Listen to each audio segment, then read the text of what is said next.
Halo semuanya, selamat datang di podcast Cerita Kita. Semua cerita punya mana.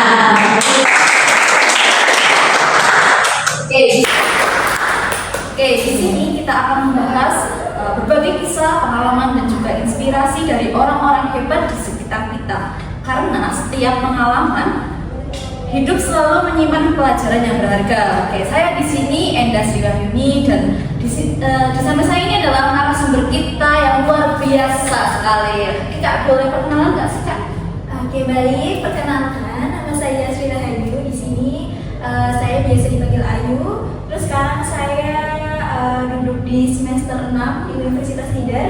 Program studinya Pendidikan Bahasa dan Sastra Indonesia. Oke, semester 6 ya Kak? Iya, betul sekali. Sebentar lagi mau lulus nih Kak. Iya. Semoga saja. Ya, kita doakan ya untuk Kak Ayu, semoga lancar semuanya. Juga lulus tepat waktu. Oke, nah kalau boleh tahu kesibukan kakak akhir-akhir ini tuh apa aja ya?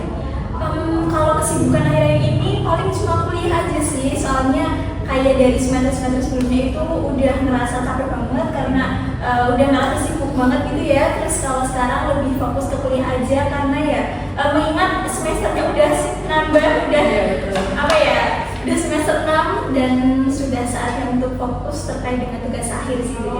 Oke, tadi kakak bilang katanya semester dulu tuh sibuk. Nah, Ya. kalau boleh tahu tuh sibuknya karena apa nih Kak? Kalau kesibukan selain kuliah ya, selain kuliah itu kebetulan saya ikut organisasi. Waktu itu saya sudah 2 periode juga di Himapro di PBSI. Waktu itu saya pertama itu menjadi staf pendidikan, terus yang kedua saya menjadi kepala divisi pendidikan. Selain itu saya juga ikut PPK Ormawa Himapro di PBSI. Waktu itu kita mengadakan pengabdian masyarakat selama kurang lebih itu ya selama 1 periode itu, mulai dari perencanaan membuat proposalnya sampai akhir, dan ya memang kesibukannya waktu itu seperti itu. Terus selain itu kebetulan saya juga mengikuti lomba karena lombanya juga diselenggarakan oleh Universitas Tidar, jadi ya saya rasa peluangnya memang besar dan ya itu juga pertama kali saya mengikuti lomba selama menjadi mahasiswa dan alhamdulillah kemarin mendapatkan juara. Ya, alhamdulillah ya. Nah, tadi kakak bilang tuh jadi ketua divisi, terus ikut lomba, terus PPK itu di semester yang sama kan? Iya betul sekali, di semester 5 dulu kemarin. Gini ya teman-teman, kalau di semester 5 di PBSI itu kita ada namanya pentas drama. Ya betul nggak? Iya betul. Nah, pentas drama itu dilakukan di semester 5 ya teman-teman. Itu untuk nilai UAS ya Kak? Iya betul, itu nilai UAS kemarin. Itu satu kelas ya? Iya betul, itu jadi project satu kelas. Setiap kelas itu ada satu projectnya masing-masing dan kita akan menampilkan berbagai jenis drama begitu. Jadi satu kelas itu ada satu drama. Nah, berarti di semester 5 itu benar-benar sibuk banget ya Kak? Iya betul, sibuk luar biasa sih. Kalau boleh tahu nih Kak, gimana cara kakak untuk menyeimbangkan waktunya itu Kak, antara tugas dari organisasi atau kuliah ataupun tadi kakak ikut lomba juga gitu? Terkait dengan manajemen waktu, sebetulnya saya juga masih belajar ya. Mungkin kalau misalkan dari pagi sampai sore kan kita paling kuliah gitu kan, paling kuliah. Nah nanti sorenya itu kalau misalkan saya ada lomba itu kan pasti ada persiapannya ya, paling di sore hari seperti itu. Nah kemudian nanti setelah pagi itu biasanya dari kami anggota PPK itu pasti bakal kumpul gitu.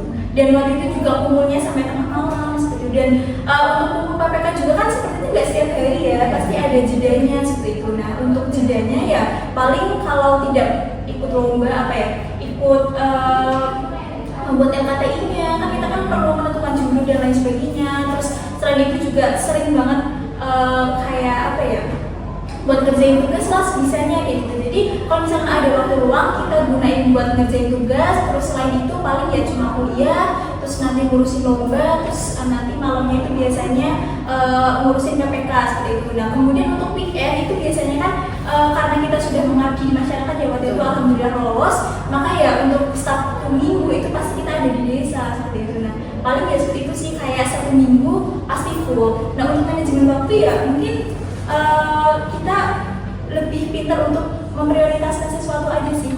Kalau misalkan memang kita lagi diburu untuk kerjain ini, ya udah kita selesaiin dulu kayak gitu. Nah untuk misalkan ada tugas-tugas yang memang itu deadline-nya itu nggak terlalu mepet, kita nantinya bisa mengerjakannya itu bisa di lain waktu. Jadi kita bisa bisa mengerjakan yang memang lebih penting dulu sih. Oke, padat banget ya kak. Iya betul, banyak banget gitu. Tadi kakak bilang itu kan ikut lomba gitu. Iya. Sejak kapan sih kakak ikut tertarik dengan lomba-lomba gitu? Karena kan dari awal kakak sudah join ke organisasi gitu, tiba-tiba kok aku pengen join lomba gitu, itu gimana kak? Nah jadi terkait tertarikan ikut lomba sebenarnya juga semester 5 sih ya. Jadi dulu waktu semester 3 sama semester 4 karena saya juga baru pertama kali ikut organisasi, jadi saya emang lebih fokusnya ke organisasi dulu dan juga kuliah.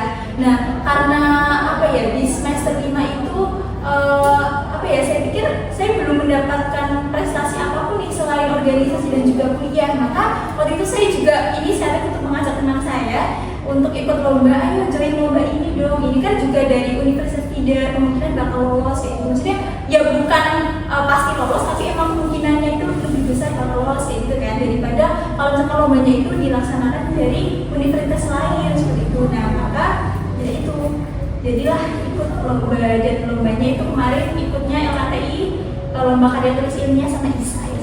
Oke, berarti kakak ini ngajak teman ya kak? Iya, saya mengajak teman ya, inisiatif aja sih. Oke. Nah menurut kakak, tadi kan kakak ikut lomba dan juga ikut organisasi. Menurut kakak itu lebih penting mana sih antara organisasi atau lomba? Kalau misalkan ditanya terkait penting mana, semuanya penting sih ya kalau menurut saya ya. Namun kalau misalkan kita sebagai mahasiswa, tugas utamanya tetap kuliah. Jadi ya mau gimana pun ya kita tetap kuliah. Walaupun kita nantinya selama berkuliah itu kita ikut organisasi, kita ikut kegiatan-kegiatan dari luar dan juga ikut lomba, itu juga balik lagi kita harus bisa manajemen waktu dengan baik kayak gitu. Jadi memang prioritas utama kuliah, dan mungkin terkait dengan lomba dan juga organisasi itu bisa dijadiin tambahan seperti itu. Jadi ya tinggal pinter-pinternya kita aja untuk mengelola waktu kayak gitu sih. Oke, berarti pinter-pinter untuk mengelola waktu dari organisasi atau persiapan lomba dan juga kuliah. Tapi kuliah paling penting ya? Iya, tetap, karena kita sebagai mahasiswa dong. Iya betul. Oke, nah selanjutnya nih kak, pertanyaan selanjutnya itu kayak seberapa besar nih pengaruh lingkungan pertemanan dalam dan organisasi dalam meraih prestasi akademik maupun non akademik menurut kakak? Wah, itu menurut saya sangat ini ya, berpengaruh sekali ya, karena memang dari pengalaman saya pribadi dulu, karena selama saya SMA gitu, selama SMA SMP saya berperan ikut organisasi, kemudian di perkuliahan saya ikut organisasi, kayak mungkin rasa percaya diri saya itu meningkat seperti itu. Nah kayak kita kan juga memegang proker dulunya, nah jadi kita juga punya jiwa kepemimpinan seperti itu, dan juga kita lebih banyak mengenal teman gitu. Jadi ketika kita itu lihat orang lain itu, wah dia itu keren, nah otomatis kan kita bakal apa ya, kepengen untuk ikut keren juga kan. Wah dia itu berprestasi, wah dia itu pintar ngomong di depan umum, wah dia presentasinya bagus dan lain sebagainya, ya otomatis kita bakal terdorong kayak gitu. Nah apabila kita itu memang berada di lingkungan pertemanan yang seperti itu, ya mau nggak mau kan kita juga menyesuaikan kan. Nggak mungkin kita bakal stuck ke diri kita yang sekarang gitu, kita nggak mau berkembang dan lain sebagainya. Nah otomatis kalau kita ada di lingkungan seperti itu, kita ya harus menyesuaikan gitu. Nah mungkin itu sih, jadi memang lingkungan pertemanan juga sangat berpengaruh, tidak hanya pertemanan selama di perkuliahan, tapi juga pertemanan di organisasi seperti itu. Karena misalkan nih, kalau kita mau ikut lomba, tentu saja kita bakal menyeleksikan teman-teman sekiranya mana sih yang cocok seperti itu, cocok dengan kita, terus dia juga kemampuannya itu sesuai gitu. Oh berarti orang ini cocok untuk kita ajak ikut lomba seperti itu. Dan begitu juga kalau kita di organisasi, kan kita juga di organisasi sama-sama belajar nih, sama-sama belajar untuk apa ya, kita menjalankan suatu proker hingga program kerja itu bisa berjalan dengan sukses, kita bekerja sama dan lain sebagainya, juga itu menurutku sangat berpengaruh ke potensi diri kita sih seperti itu. Oke, berarti lingkungan pertemanan itu sangat berpengaruh Betul untuk sekali. kita ya, pengembangan diri gitu. Iya betul. Nah tadi kan kakak bilang itu untuk mengembangkan diri gitu. Nah ada nggak sih pesan untuk teman-teman semua yang ingin berkembang, terutama di beberapa bidang gitu, tapi kayak mereka tuh masih ragu-ragu untuk mengembangkan diri mereka gitu? Ada pesan nggak? Mungkin pesan dari aku ya, terkait dengan keraguan, setiap orang pasti ada ya, setiap orang pasti memiliki keraguan, tapi yang membedakan setiap orang itu bagaimana cara dia untuk melepas keraguan itu. Jadi kalau misalkan ya dari kita itu ragu terus menerus ya, kita nggak akan berkembang gitu. Nah, kalau misalkan kita berani untuk melepas keraguan kita berani untuk mencoba hal-hal yang baru, ya maka otomatis dari kita yang sebelumnya itu mengira kayaknya nggak bisa deh. Kalau misalkan kita udah mencoba dan ternyata bisa, ya berhasil kan. Kalau misalkan kita cuma kayak ragu terus menganggap bahwa kita nggak bisa, ya kita nggak akan bisa berkembang kayak itu. Dan kita juga harus bisa keluar dari zona nyaman. Nah, mungkin kita itu mungkin saya juga merasakan dulu itu saya sudah nyaman cuma di organisasi sama kuliah aja, tapi ternyata kok saya pengen lebih kayak gitu.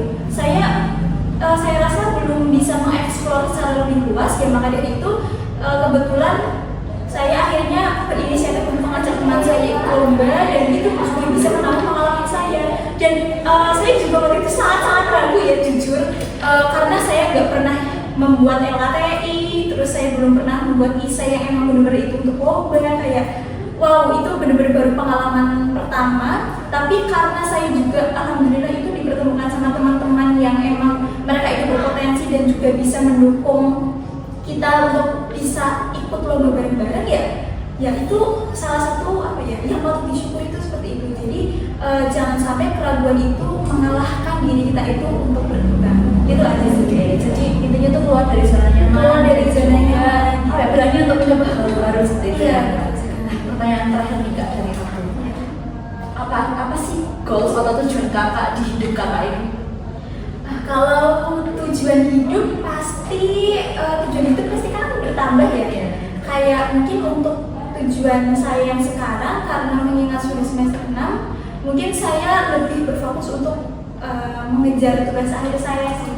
Jadi kan kebetulan kemarin sudah ada pembagian dosen pembimbing, terus udah pada milih nih mahasiswanya mau skripsi atau mau publikasi, dan jadi ya mungkin goals terdekat saya dari itu sih, saya pengen lulus tepat waktu, bisa cepat wisuda dan lain sebagainya, seperti itu sih. Wah, oke, kita doain ya untuk Kak Ayu untuk segera lulus tepat waktu dan juga dilancarkan semuanya. Nah, tidak terasa ya teman-teman, kita sudah sampai di penghujung podcast cerita kita hari ini. Terima kasih banyak kepada kalian semua yang sudah mengikuti dari awal sampai akhir, mendengarkan cerita dari Kak Ayu terkait pengalamannya ataupun inspirasi yang bisa memotivasi kita. Nah, terima kasih banyak Kak Ayu atas waktunya. Semoga obrolan kali ini bisa memberikan motivasi dan juga pelajaran berharga bagi kita semua. Oke, sampai jumpa di podcast-podcast selanjutnya teman-teman. Dadah.